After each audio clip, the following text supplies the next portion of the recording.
हरे कृष्णा, नई वीडियो में आप सभी का स्वागत है। तो कल किसी ने बोला कि भैया आ तो सकते हैं वृंदावन, राधा रानी की कृपा है, भीड़ उड़ से क्या है ये, मरेंगे तो वृंदावन में मरेंगे। यार देखो, भगवान ने बुद्धि हमें क्यों दी है कि थोड़ा प्रैक्टिकल होने के लिए। ऐसे ही कुछ भी सोच समझ के देखो, भाव अच्छी बात है पर सब जगह पे भाव काम नहीं आता। अच्छी बात है आप आओगे यहाँ पे, बट थोड़ा सा बुद्धिमानी लगाओ यार। मतलब मेरे को नहीं समझ में आता कि लोग कैसे बोल देते हैं कि अरे मरेंगे तो वृंदावन में ही मर जाएंगे। हाँ अच्छी बात है, पर जानबूझ के थोड़ी मरना है। This is Krishna property. ये हमारा बॉडी हमारा थोड़ी प्रॉपर्टी है, कृष्ण का प्रॉपर्टी है। कृष्ण का प्रॉपर्टी आप ऐसे खर्चा कर दोगे क्या? जैसे गंगा में स्नान करना अच्छी बात है, बट इसका मतलब ये थोड़ी है कि गंगा के बीच में कूद जाओ। आपको तैरना ना आता हो आप जाके गंगा में कूद जाओ, ऐसा नहीं होता ना। इसलिए हमें थोड़ा सा बुद्धिमानी करना चाहिए, ऐसा बेवकूफ़ नहीं बन जाना चाहिए। ठीक है, नई वीडियो में आप सभी का स्वागत है। चलो आपको दर्शन कराते हैं कुछ।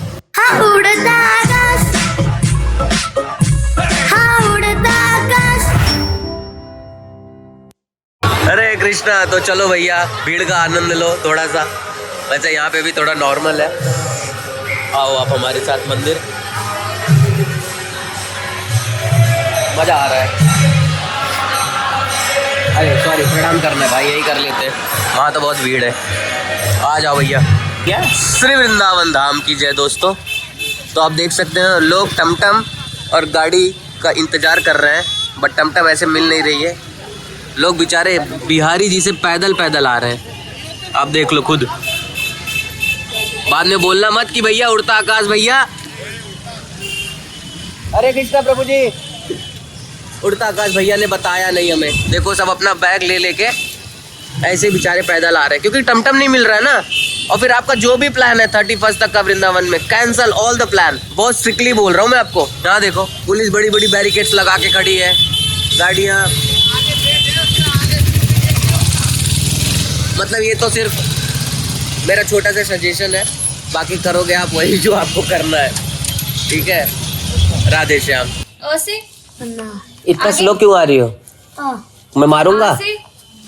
हाँ क्या हुआ बोलो, पढ़ना नहीं है? हरे कृष्णा। तो अभी जस्ट मेरे को ना एक फ़ोन आया लोगों का कि आजकल ना वृंदावन में और मथुरा में बहुत सारे लोग ऐसे घूम रहे हैं जो बोलते हैं कि मैं महाराष्ट्र से आया हूँ और मेरे पास ना पैसे नहीं है, मेरा सामान खो गया। मेरी आप मदद कर दीजिए प्लीज़। चोर लोग हैं ये लोग। जब भी आप वृंदावन या किसी भी धाम में दर्शन करने जा रहे हो, जो भी व्यक्ति आपसे बोले मेरा सामान खो गया है, मुझे पैसे दे दो, मेरा बच्चा है छोटा सा, मैं महाराष्ट्र मधुन ये तो है, ऐसे बोल के वो आपको सिर्फ लूट रहे हैं मेरे भाई। बिल्कुल रुपए मत देना। ऐसे में आपको 10 क्या 15 क्या 50 लोग पूरे वृंदावन में घूम रहे हैं, क्योंकि उनको पता है कि लोग भावुक है, वृंदावन के नाम के, धाम के नाम पे भावुक है।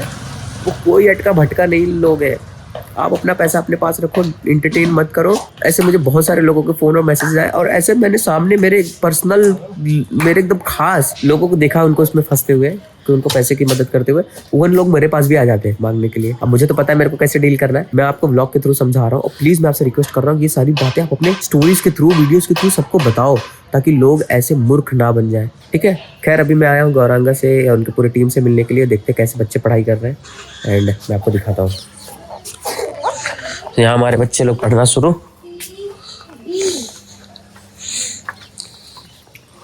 हो गया तुम्हारा पढ़ के? हाँ हुआ कि नहीं? हाँ ये वाला नहीं आ रहा? जब नहीं आ रहा तो सीखेगा ना मेरे भाई। तुम्हारा नहीं, तुम नहीं पढ़ रहे भाई? हाँ अच्छा, तो फिर मतलब डिग्री हो गई तुम्हारी। लाके रिवीजन तो कर सकते हो ना, यहाँ बैठ के रिवीजन किया करो पीछे बैठ के। दिखा भाई क्या लिखा आज, दिखा क्या लिखा? हाँ क्या बोलते हैं इसको, क्या बोलते हैं? अमाने अमाने बता। आ से अनार, आ से ई से छोटी से, बड़ी से उसके बाद ऊ से उल्लू, बड़े ऊ से ऊन। अरे वाह, इतना तो मुझे भी नहीं पता, ये कब सीखा भाई तूने? अरे शाबाश। री से भी आता है, री से भी आता है। री से, री से, अरे ऋषि करवा दी, साथ ही लस्सी करवा देते हैं। हाँ एक तरफ नाम कम है, तुरंत चौपट कर दिया। मेरी गलती है। वृंदावन बिहारी लाल की जय, भीड़ की जय।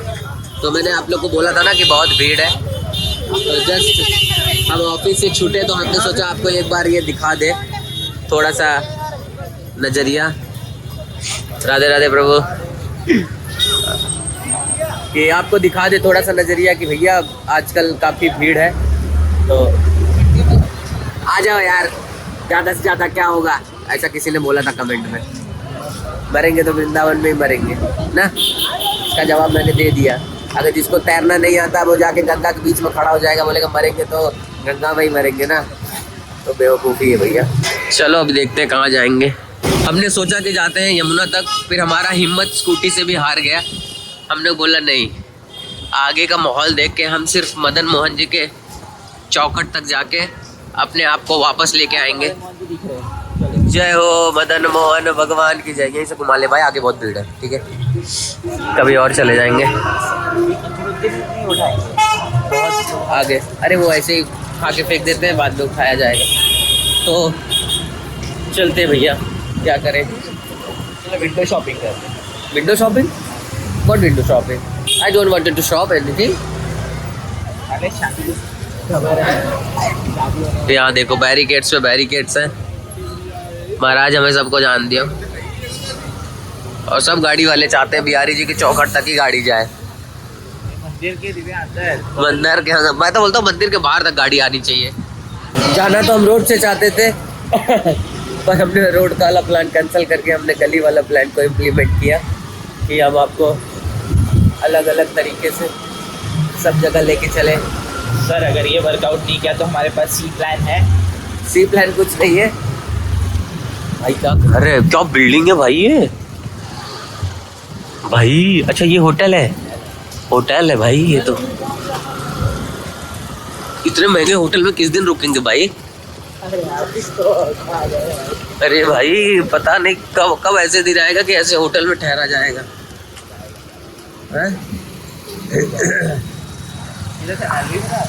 वही बाजार यार, बहुत भीड़ होगी। यहीं से निकाल निकाल निकाल। अरे गली से निकालता हूँ। हाँ आगे से लेकर राइट मार लेना, सीधा परिक्रमा मार वहाँ पे निकल जाना स्कॉट रोड में। कहीं ऐसे ही बैठ जाते भाई। हाँ यार भीड़ की वजह से आप 2-3 दिन निकलना मुश्किल है। तो बोल रहा हूँ भीड़ भीड़, लोग बोलेंगे खाली तो है, आप भीड़ क्यों बोल रहे हो। राधे, वृंदावन में लोग तूफान की तरह आ रहे हैं, आंधी तूफान की तरह। किसी को टमटम नहीं मिल रहा होगा भाई। मत भाई नहीं, मैं मेरे को नहीं जाना कहीं। हाँ हो गया हो गया हो गया, जो मानना मान लो। मथुरा सतुरा जाने का हिम्मत नहीं मेरे पास इतने ठंडी विंडी में। अरे कोई नहीं भैया, कोई नहीं कोई नहीं, कोई बात नहीं प्रभु जी वी कांट गो मथुरा। ना ना ना, तुमको रात को 5 बजे मथुरा की याद आती है, ऐसा थोड़ी होता है भाई। हरे कृष्णा। तो आज हम भागवतम पढ़ रहे हैं। तो जैसा कि अगर आप रोज ब्लॉग देख रहे होगे तो आपको आइडिया होगा कि हम लोग क्या पढ़ रहे थे। कर्दम मुनि को अब वैराग्य आ गया है। अब ब्रह्मा जी और बहुत सारे लोग उनसे मिलने के लिए आए हैं। तो ब्रह्मा जी क्या कह रहे हैं, प्रिय पुत्र कर्दम, चूंकि तुमने मेरे उपदेश का आदर करते हुए उन्हें बिना किसी द्वैत से स्वीकार किया है, अच्छा अतः तुमने मेरी समुचित तरह से पूजा की है, तुमने मेरे सारे उपदेशों का पालन किया है, ऐसा करके तुम मेरा सम्मान किया है। अभी आगे वाली श्लोक बहुत इंपॉर्टेंट है। पुत्र को अपने पिता की ऐसी ही सेवा करनी चाहिए। पुत्र को चाहिए कि अपने पिता एवं गुरु के आदेश का पालन सम्मान पूर्वक करे, जो आज्ञा से करते हुए। इस श्लोक में 2 शब्द अत्यंत महत्वपूर्ण है, एक है पितरी और दूसरा है गुरु। श्लोक कैसा मैं बता देता हूँ। एतावती एव श्रुषिवा कार्या पितरी पुत्र कै बाढ़तम इति अमुन्येत गौरवेण गुरुवे वचः। इस श्लोक में 2 शब्द अत्यंत महत्वपूर्ण है, एक है पितरी तथा दूसरा है गुरु। पुत्र अथवा शिष्य को चाहिए कि वह अपने पिता या गुरु के वचनों को बिना झिझक के माने। पिता अथवा गुरु जो भी आदेश दे उस पर बिना तर्क के हाँ कह दे। ऐसा कोई अवसर नहीं आना चाहिए जब शिष्य या पुत्र वह कहे यह उचित नहीं है, मैं इसे नहीं कर सकता। यदि वह यह कहता है तो वह पतित हो चुका है। पिता तथा गुरु के पद का सम्मान, पिता तथा गुरु के पद समान होते हैं क्योंकि गुरु दूसरे पिता होते हैं। उच्च वर्ग के लोग द्विज 2 बार ब्रह्मा 2 बार जन्म कहलाते हैं, मतलब दोबारा जन्म कहलाते हैं क्योंकि दूसरे शब्दों में पिता ही होते हैं।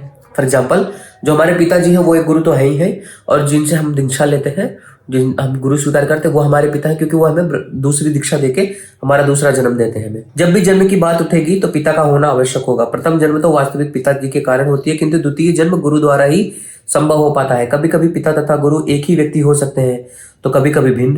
प्रत्येक अवस्था में पिता या गुरु की आज्ञा का तुरंत हाँ करते हुए पालन करना चाहिए। उसमें किसी प्रकार का तर्क नहीं करना चाहिए। यही गुरु तथा पिता की सच्ची सेवा है। श्रील विश्वनाथ चक्रवर्ती ठाकुर कहते हैं कि गुरु की आज्ञा शिष्यों के लिए जीवन और आत्मा तुल्य है। जिस प्रकार मनुष्य अपने शरीर से आत्मा को पृथक नहीं कर सकता, उसी प्रकार शिष्य अपने गुरु के आदेशों को अपने जीवन से पृथक नहीं कर सकता, दूर नहीं कर सकता। यदि शिष्य इस प्रकार से गुरु के उपदेश का पालन करता है तो वह अवश्य पूर्णतः प्राप्त करेगा। उपनिषदों में इसकी पुष्टि हुई है। जो लोग भगवान तथा अपने गुरु में श्रद्धा रखते हैं उन्हें वैदिक शिक्षा स्वतः प्राप्त हो जाती है। कोई भौतिक दृष्टि से भले ही अनपढ़ हो, किंतु यदि उसने गुरु के साथ साथ पूर्ण पुरुषोत्तम भगवान पर भी श्रद्धा रखी तो उसके समस्त शास्त्रों का ज्ञान तुरंत प्रकट हो जाता है। समझ में आया? आज की श्लोका में हमने क्या सीखा कि हमें गुरु के और अपने पिता की बातों को मानना चाहिए। अब देखो इसमें दो चीजें हैं कि कभी कभी पिताजी होते हैं ना, हमें भजन करने के लिए नहीं करते। अगर कोई प्रश्न पूछ सकता है ऐसा कि तो प्रहलाद महाराज ने तो भी अपने पिताजी की बात नहीं मानी ना। समझ रहे हैं क्या बोल रहा हूँ मैं? प्रहलाद महाराज ने भी तो अपने पिताजी की बात नहीं मानी। वो पिताजी उनके बोल रहे थे मेरा भजन करो, वो भगवान का भजन कर रहे थे। तो थोड़ा सा विस्तार से सोचने की आवश्यकता है कि हमें शास्त्र के बातों को समझना है, शास्त्रों के मूड को समझना है।